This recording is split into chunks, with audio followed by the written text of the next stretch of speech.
Welcome to this year's matchmaking event.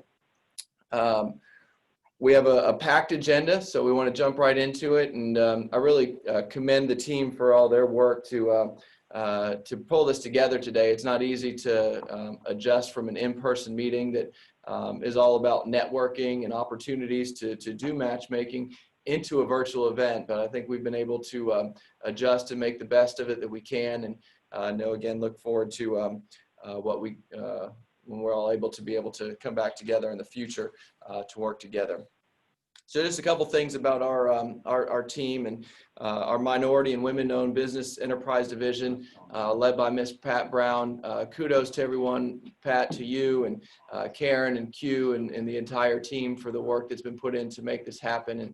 And you guys make us all so proud of the work that you do to support minority and women-owned businesses in Arkansas. As everyone's aware, we all find ourselves in challenges daily right now as it relates to the pandemic and beyond. Unfortunately, many minority and women-owned business owners have often hurdles to overcome, such as access to capital, different financial matters, professional development obstacles, and access to the right kinds of advisors and mentors. COVID-19 has impacted many women and minority-owned businesses in the state. And one of the goals of the matchmaking event is to provide hope and help to these businesses by fostering network opportunities. And I'll just say there's a lot of funds out there available through the CARES Act, through the federal government that's been dispersed down to the state, some that's still coming from the federal government. And there's a lot of opportunities for those matchmaking events and networking so that we can deploy some of those funds to our certified businesses in the state. Only about 25% of Arkansas small businesses are owned by women. And while the number of minority-owned businesses is even lower at about 14.7%.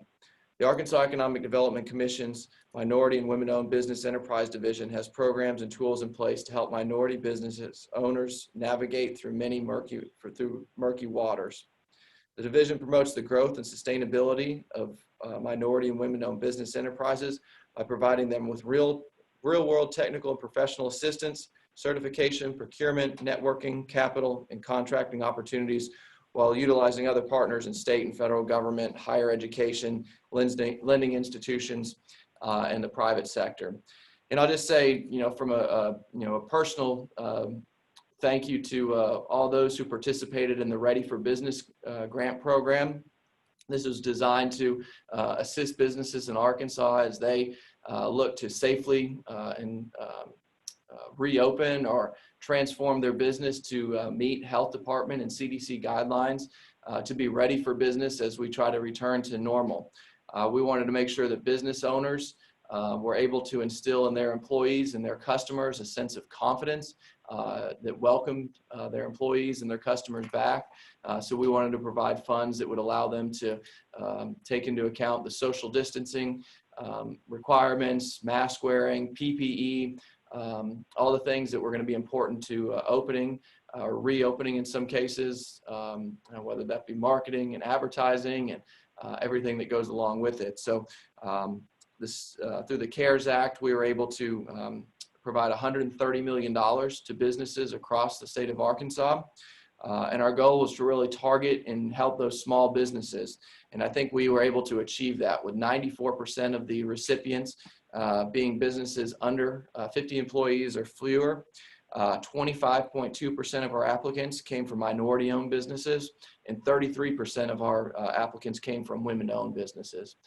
So I'm very proud of those numbers, and I think Pat and her team were able to help us get this information out to so many who are involved in the matchmaking event today, and we're able to apply for those grant funds and hopefully have been able to utilize them.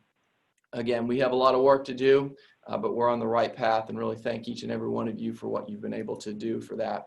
And look forward to today, and hopefully we're going to be able to make some connections that are going to help you in your business to partner with more of these institutions around the state and federal government, higher education institutions, and provide business opportunities for your business.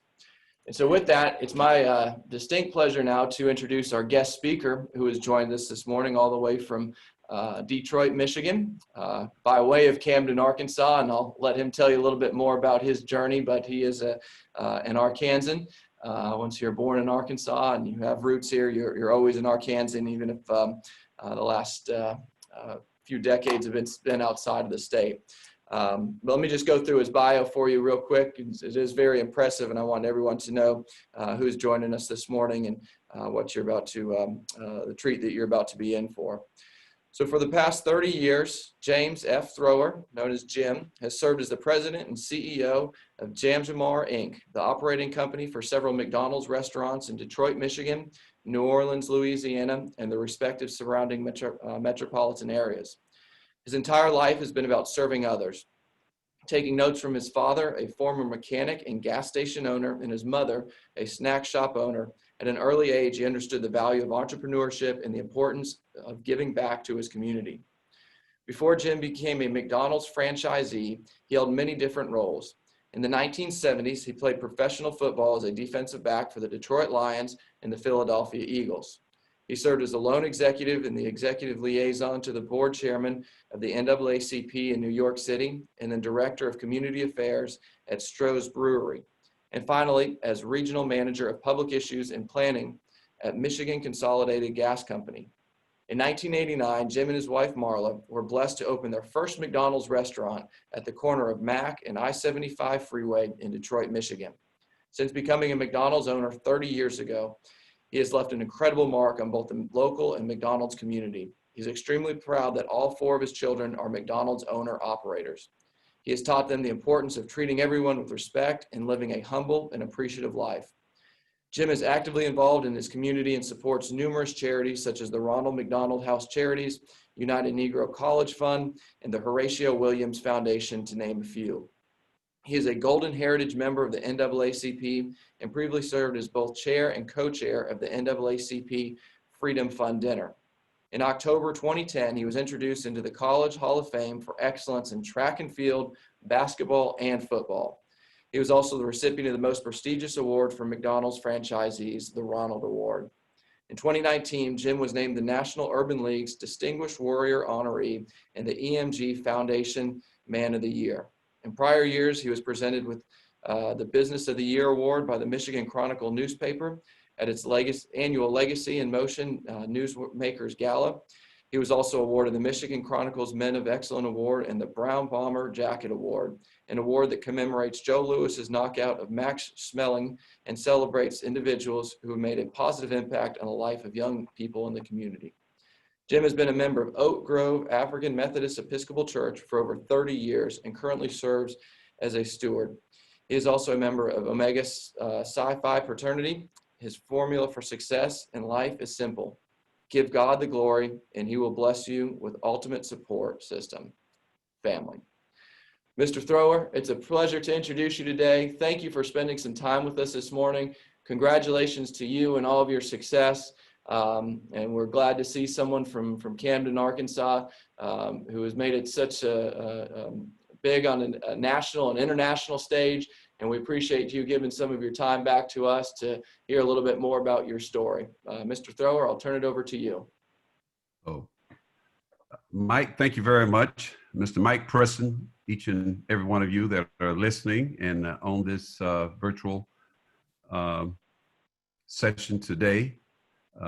Mike Preston is the Secretary of Commerce of Arkansas. We thank you for all that you do, Mike, and we appreciate your service to each and every one of the citizens of the state of Arkansas. Good morning, everyone. It's my honor and privilege to virtually speak to you today. First, I would like to thank the Arkansas Economic Development Commission to be the keynote speaker for the Arkansas Small Minority and Women-Owned Businesses Matchmaking event. Also, Miss Pat Brown, that's my homegirl from Camden, Arkansas, the Queen City of the Ouachita, and of course, Esperanza Masana, and all the individuals that are a part of bringing this event to life this particular year. And Clark, I know you're working behind the scenes, so keep us going technically.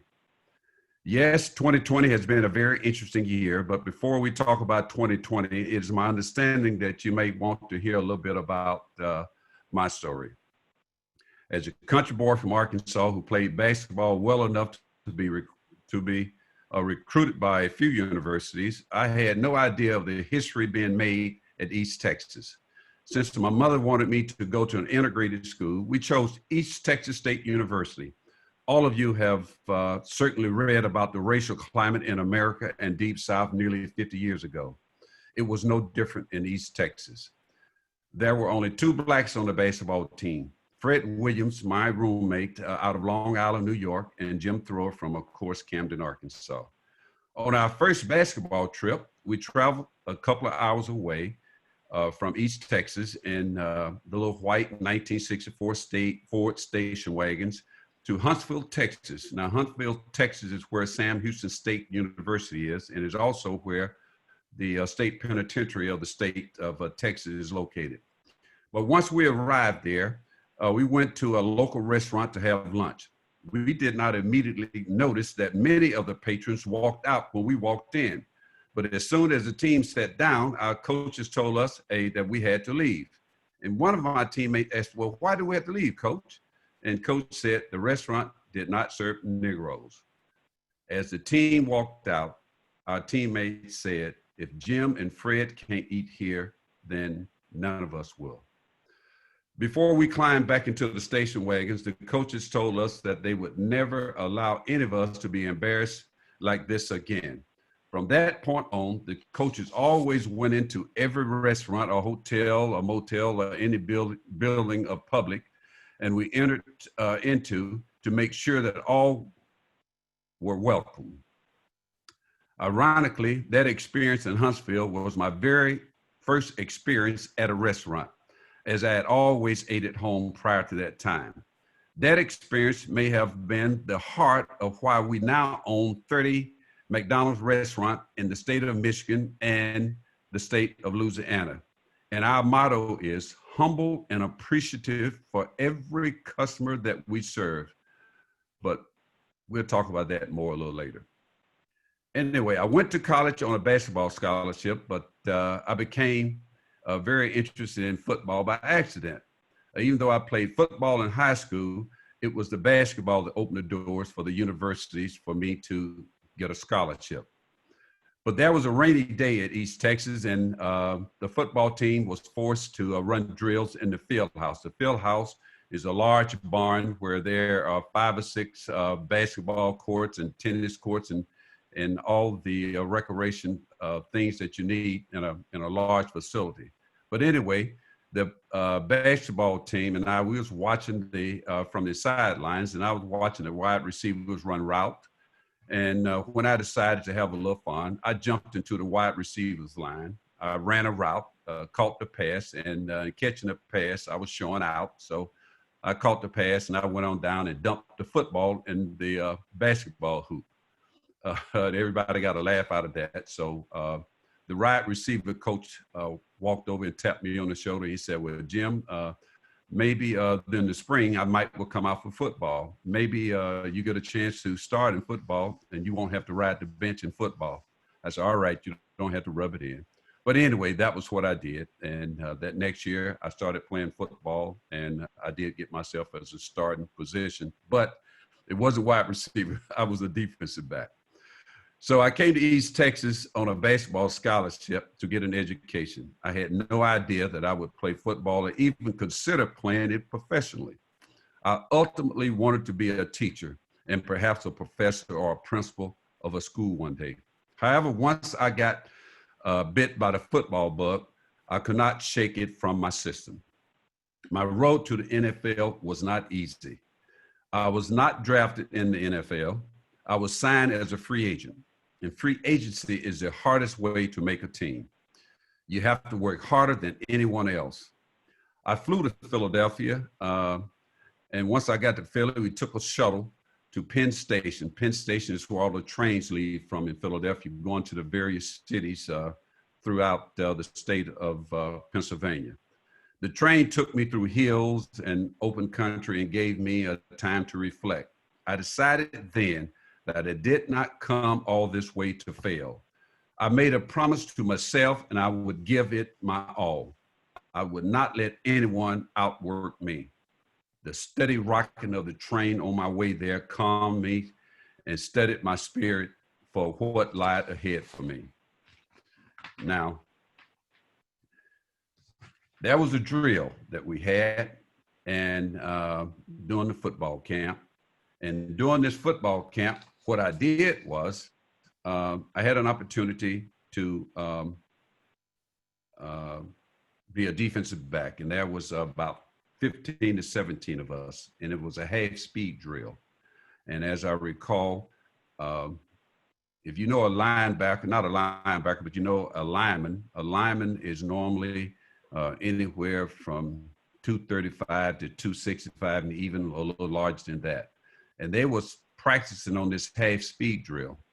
And that was when the lineman would come out and the defensive back would have to come up and take on the lineman with his shoulder to turn the play inside to the pursuit that was coming to make the tackle. But this was a half speed drill. But the offensive lineman, they was creaming the defensive back. I mean, they was knocking them to the knees. And I said, well, we got to change this. So when it became my turn, what I did, man, I jumped off the line. I hit the lineman. I knocked him back on the running back. The running back nearly fumbled the ball. And the coach said to me, "Thrower." He said, "This is a half speed drill." And I eased over to him and I said, "Coach, this is my half speed." And they got a chuckle out of that. And so we went back to normal, but we went to the lunchroom that particular day. And in the lunchroom, the coach was sitting over there, defensive back coach was sitting over there with all the rest of the coaches. And he said, "Thrower." And so what I did, I stood up. And when I stood up, he had me to raise my hand. I raised my hand and I sit back down. But it was that stunt that I took a huge risk with calculated risk that was the stepping stone for my football career. There was 15 ball players gunning for 7 available roster spots. I had to prove myself against the veterans who were usually guaranteed a roster spot, and the top drafted rookies was also guaranteed a couple of spots. I was undrafted, and now because of my stunt, at least the coaches knew my name. When you make big plays in life, it sometimes opens doors when you would not have otherwise had those doors open. And it gave me an opportunity. I made the team with the NFL. I spent 6 years in the NFL, and 3 of the years were with the Philadelphia Eagles, and the other 3 was with the Detroit Lions. My kids are thankful because I met my wife in Detroit. No one told me that the NFL really stood for not for long, but I had the foresight to intern with the Stroh Brewery company during my off season. So when my Detroit NFL career was ended with injury, and my future wife was not keen on my moving from Detroit to chase a roster spot with the Cleveland Browns, I was offered a job with the Stroh Brewery company as the community relations director. With somewhat a well-known name in the city of Detroit, I was able to boost Stroh's visibility in the community with organizations such as the YMCA, the YWCA, the NAACP, the Urban League. And when the economy took a turn, it became unstable, and there was workforce reductions. A lot of my coworkers was laid off, but it never occurred to me that I would eventually suffer the same fate. I was the community hero for Stroh's, and I was known as a man in the community. It was a blow and devastating to my family when I was let go also. I made the transition fairly quick. That was a company, the Michigan Consolidated Gas Company, gave me an opportunity. And once again, I was in the public eye as the community relations guy.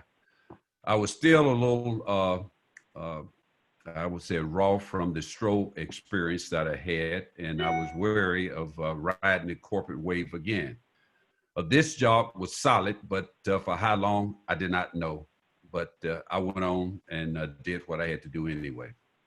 I became a McDonald franchisee because I decided I wanted to have more control of my life. After my football career was ended by an injury, my corporate career after football became expendable. I knew that I needed to be in control of my own destiny. I had to own my own company. My mother owned hers, my father owned his, so my destiny was to own my own company. I tried my hand at opening an ice cream parlor.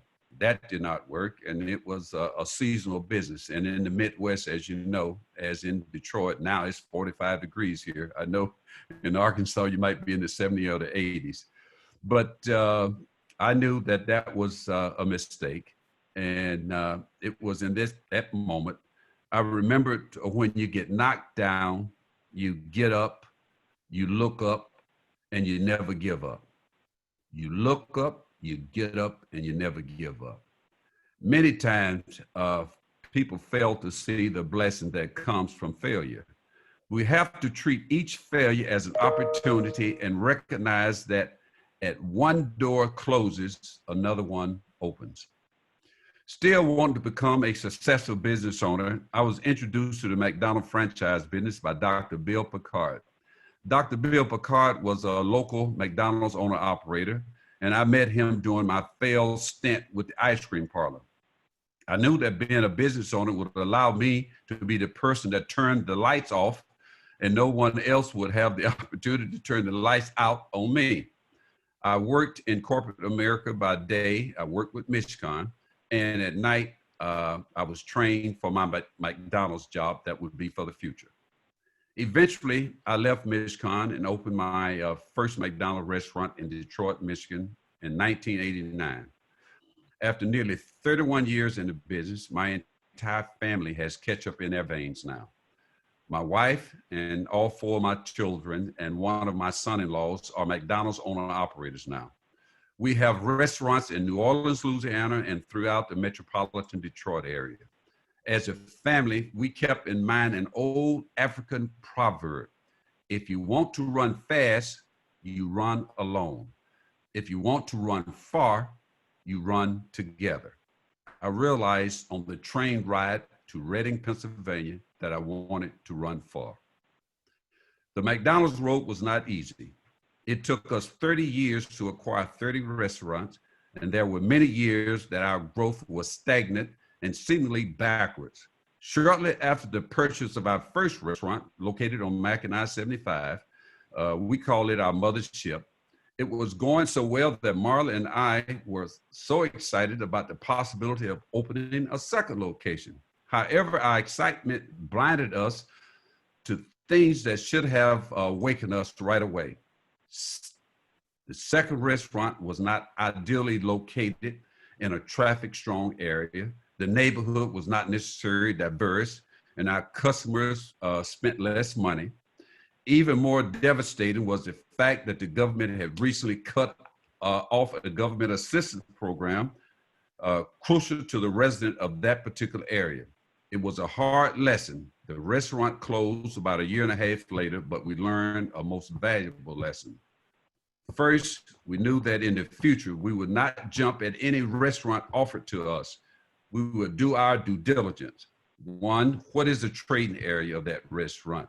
In other words, how many restaurants are in that area? Are those restaurants doing well? And those competitors sitting on top of each other? How close is another McDonald's location? Is the location too close and could possibly impact our business? What is the strength of the neighborhood? That the restaurant is located in an area that is still growing? Are residents moving out? Are businesses investing and moving in that particular area? What is the traffic patterns? These are all things that you need to know when you're opening a new business. And these were things that we learned. What is the current sales? What is the customer count? All the things that we had to check on to make sure that the business do good in that particular area. These are some of the questions that we made sure that we asked ourselves. Second, we knew that we would make sure we had the ability to grow. And how do you grow? Therefore, we properly developed and invested in our team so that when opportunities arose, we were ready. Third, we decided that we would be patient and wait for the right opportunities. We could not afford to make the same mistake twice. And if we would do that, we know that we could possibly be out of business. After that experience, we grew slowly. We were offered restaurants, and of course, we bought a few restaurants. They never seemed to take off like our mothership did. But in 2001, we were offered an opportunity to open a restaurant in the newly constructed Detroit airport. It was a very interesting time. It was September the 11th, 2001. That was the 9/11 call, as most of you probably remember. But we had just, our nation was just rocketed, and our nation was on the core of recovery. So many airport vendors were nervous and unsure if airport travel would rebound. These vendors began backing out of their contracts. Marla and I had a different opinion and knew that the airport would in fact rebound, and we took the calculated risk to move forward on breaking grounds with the construction of our airport locations. It was the right decision, and it's also the turning point in our career with McDonald's. This restaurant became the top restaurant in the state of Michigan, and every year it broke records.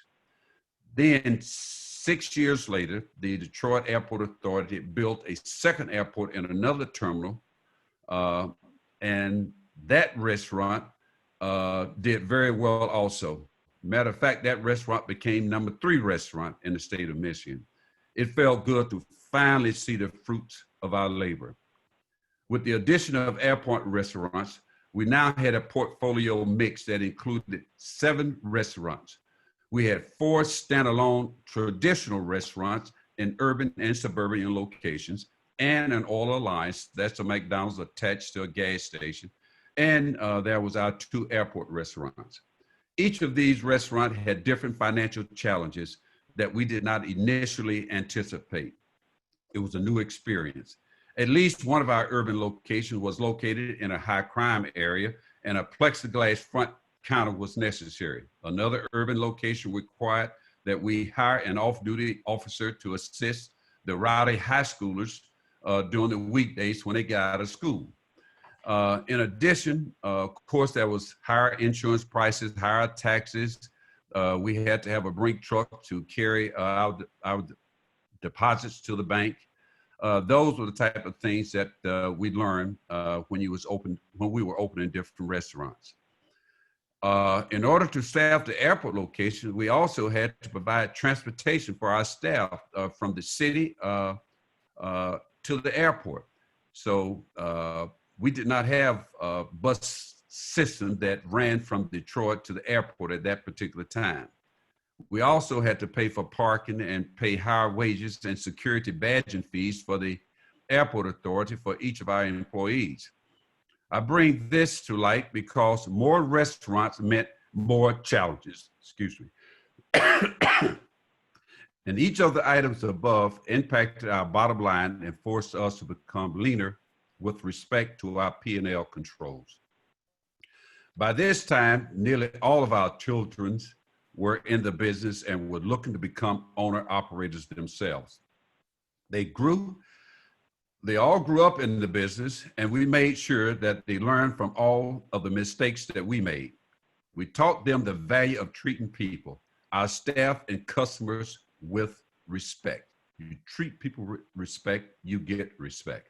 We taught them the importance of understanding your business, knowing how to run the business. They understood how to conduct inventory counts and how to forecast the proper amount of food and paper needed for upcoming promotion to ensure that we would not run out of things. They understood how to manage the number of people that you have working at a given time. If you have too many people working at a given time and not enough sales, then you lose money. But if you manage your labor properly, then you can bring dollars to your bottom line. Excuse me. Now, our son made the plunge first, and they became owner-operators, each with a restaurant of their own. Their sisters followed suit years later. Shortly after my youngest son became an owner-operator, he got an opportunity to expand to New Orleans. We helped him to purchase 3 restaurants in New Orleans. We also sent our Michigan team to help him get situated down there and develop a culture of great services in those restaurants. We sent people down 2 at a time for a couple of weeks at a time for several months until we felt things was going smoothly. He made this transition. He did well and eventually purchased 2 more restaurants. In 2015, one of my daughters became an owner operator, and then McDonald's offered us the opportunity to purchase 11 restaurants in the New Orleans area. We did, and we began operating in the states of Michigan and also in Louisiana. Excuse me. Marla and I made the decision that this growth opportunity, especially since all our children were now involved in the family business, was one that we could not pass up. Marla would handle the Michigan restaurant and I would go to New Orleans. About a few years after we moved to New Orleans, my oldest daughter and the family's attorney, and she's the one that helped me to coordinate this virtual webcast and this speech to you today. She became an owner operator and she purchased several restaurants from McDonald's corporations in the Detroit area. And by 2020, and after several acquisitions, we had a total of 30 restaurants. 16 of them are in Louisiana and 14 of them are in Michigan. Now, when COVID hit in March, we did not realize the immediate impact that it would carry. Everyone was scared. What do you do to avoid COVID-19, the coronavirus? How do you protect your employees and your businesses? We immediately closed our lobbies and our restaurants and began doing deep cleaning twice a week. We obtained PPE for all of our staff, and we erected plexiglass barriers between the staff and the customers. Temperature checks and COVID wellness questionnaires became a way of life. Our business sustained as the inventors of the drive-through, which 70% of our business come through drive-through in most of our restaurants. We was the model shifted to drive-through, the mobile order and pay and delivery. We obtained federal government payroll protection loans and used the funds for our employees.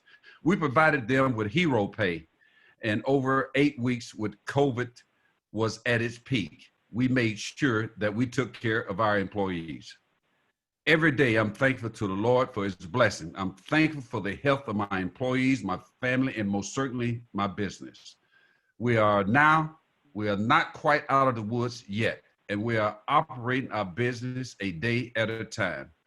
We are now competing with the government for workers, of course, as folks have been incentivized to stay at home and collect unemployment. As most of you know, it is a struggle to staff our restaurants. We are being creative with our hiring campaigns because we're also competing with Amazon, which pays $15 an hour, and they are in close proximity to our restaurants.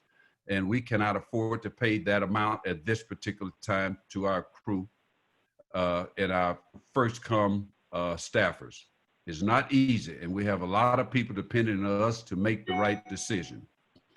Now, I will leave you with a few things I've learned, and I've stored in my book of knowledge. That's what I call it. One is power. People respect power, and I draw my power from the Lord. I pray every day.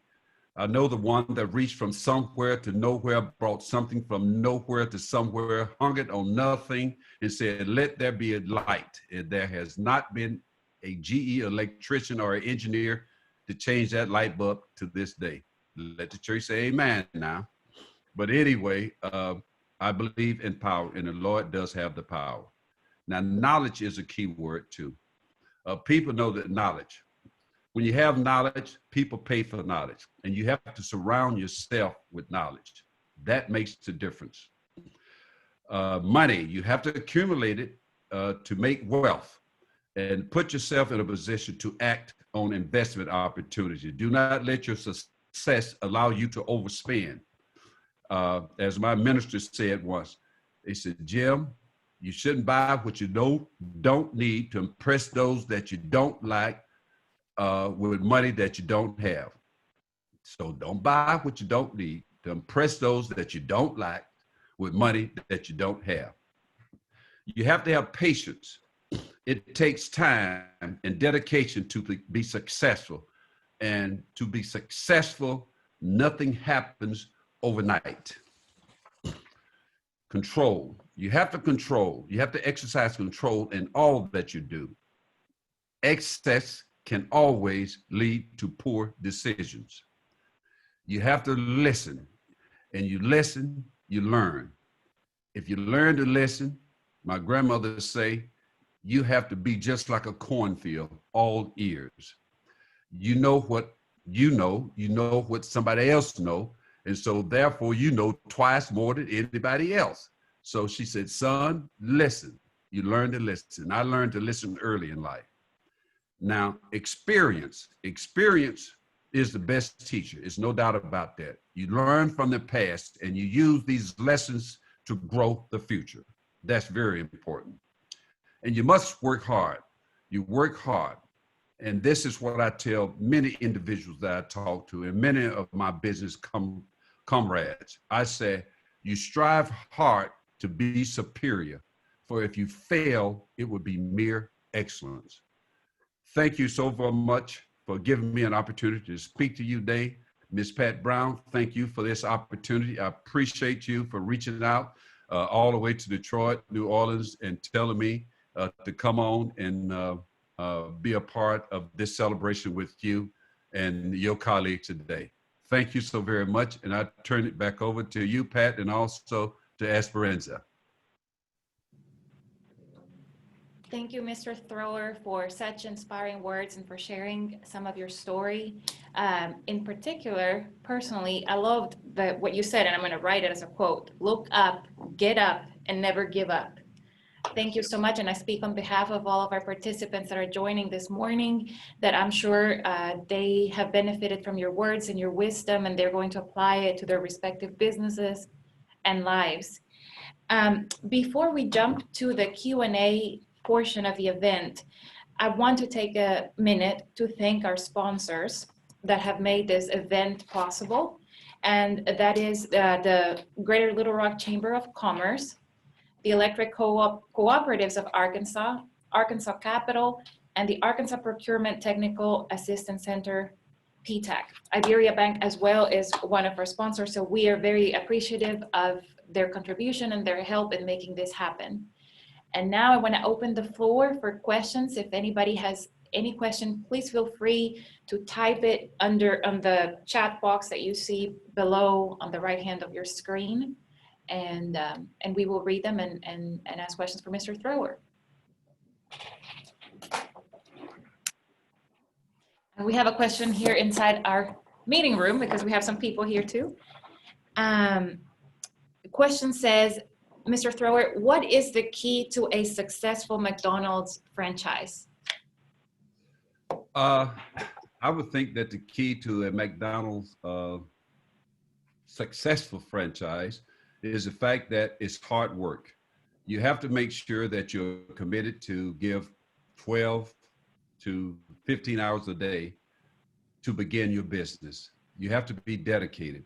You have to make sure that you know your customers. You have to make sure that you know your crew. You have to make sure that you recruit a good staff. You have to make sure that you know your community. You have to give excellent service. You know, nowadays, we find a lot of the McDonald's, we are short on staff. So we have to teach our customers patience. You know, it take a little longer in lines to get your food now. No matter where you go, you have to stand in line, you know, and it take a little longer. So we have to make sure that we still give the best service that we possibly can. So you have to commit yourself to time, and you have to commit yourself to giving of that time and teaching others to be humble and appreciative to not only the staff, but also to all of your customers also. Thank you.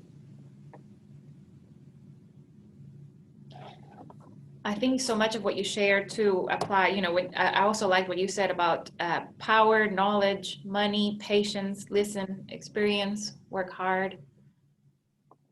Those words are also some that we can include in our personal lives. We have another question, and I'm going to read it to you. It says, huge football fan here.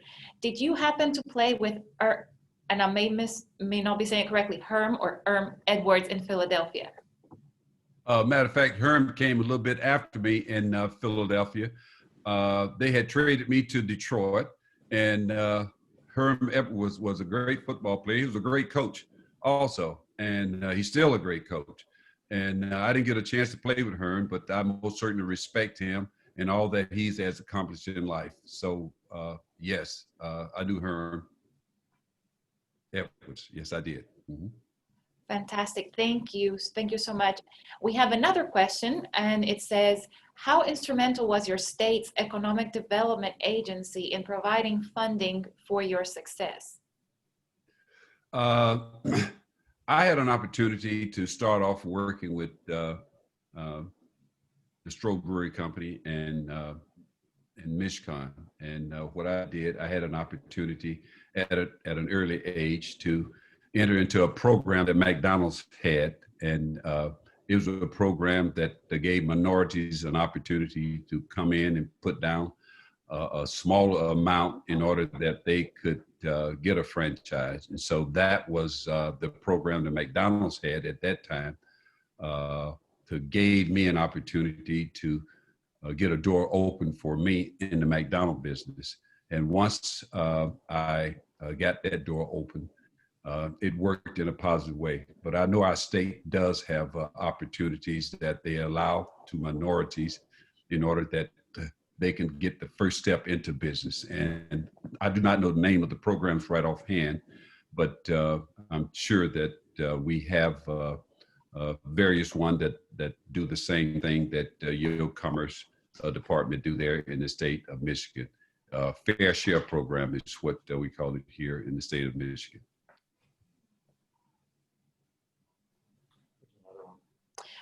One more question, Mr. Thrower.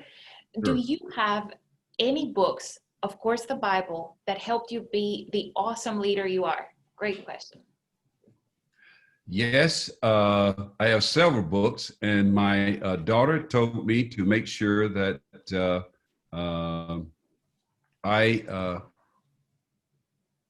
read something in a book every day. Now, this is my daughter. She's the attorney, told me to make sure that I do that. And in order that you be successful, I read from 2 or 3 books every day. I try to find a quote. I try to find something that is inspiring that somebody else has stated. And one of the books that they asked for all McDonald's owners to read is the book from Ray Kroc and how he began his franchise career and went on to be the McDonald's owner that created over 20,000 franchises across the globe. And he had a great philosophy in terms of working at McDonald's, and all the operators normally adopt that philosophy. And what I had said earlier, you know, you are willing to put in good time in your restaurant. When you put in the time in your restaurant, you will reap the benefits of the growth of your restaurant, and you will continue to grow. So I enjoyed Ray Kroc book on the beginning of McDonald's, and that is the key things that one of the key books that I have said that have inspired me to continue to grow in the McDonald business.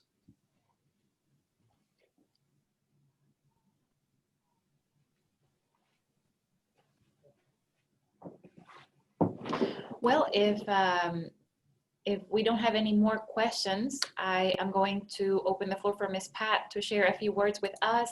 And I want to thank you, Mr. Thrower, for your time and for your valuable words of wisdom. And also want to thank your daughter, who was so instrumental in helping us make this happen and coordinate all of this. So thank you so very much.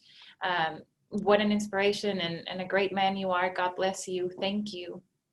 Esperanza, thank you so very much. Pat Brown, thank you. And behind the scene, it was, who's that behind it? Clark, behind the scenes. Thank you so very much for making all this very smooth. And if any of you are in Detroit or in New Orleans, you guys look me up, and I can promise you Happy Meal at least, okay? Mr. Stroh, we have one last question. Let me just ask this, and then Sure. I'm going to let Miss Pat close.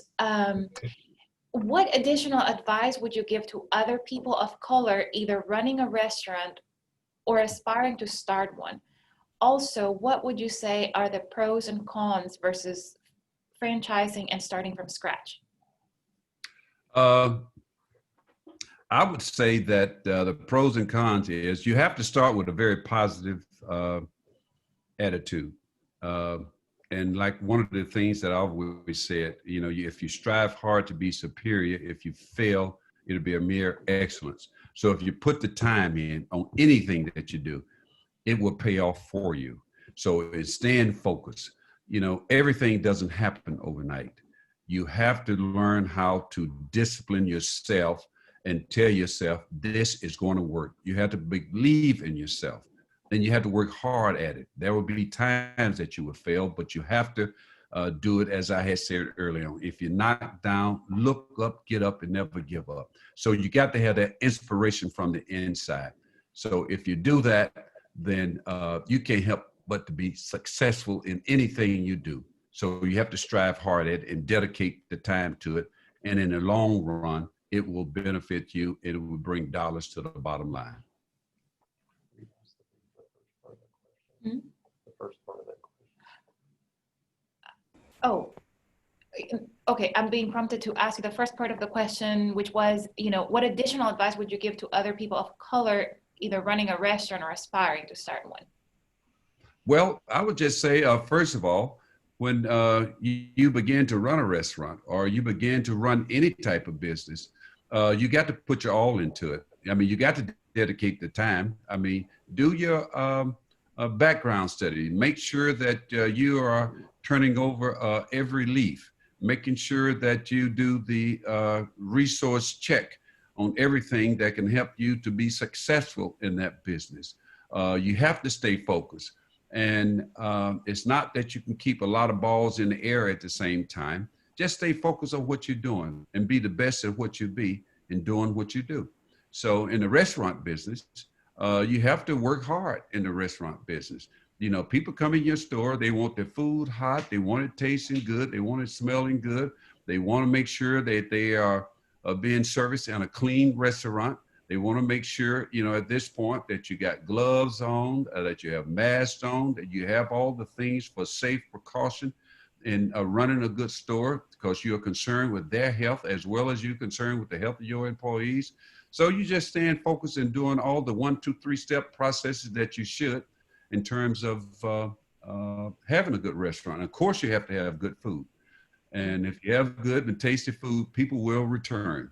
The key to our business in McDonald's is repeat business. If we treat them right, they will come back to see us again. Thank you so much. It's so much hard work. Thank you, Brenza. Every day. Yes, ma'am. Thank you. Thank you. Well, Mr. Stroh, I'm going to let Ms. Pat Brown close our morning and let her share a few words. Ms. Pat? Okay. Thank you, Mr. Thrower. We really appreciate you taking the time to come and to talk to us and to let minority and women-owned businesses know, you know, what about growing their business. We appreciate it very much. We thank our sponsors. We also thank Mike Preston, who was the introduction. And we're just glad that we can help minority and women-owned businesses to grow and to glow. And at this time, we're just going to go ahead and get ready for our matchmaking event. We have companies that buyers and sellers that are ready to network with other businesses. So we're going to do that, but we thank you very much, and everyone that participated, we thank you. So happy matchmaking.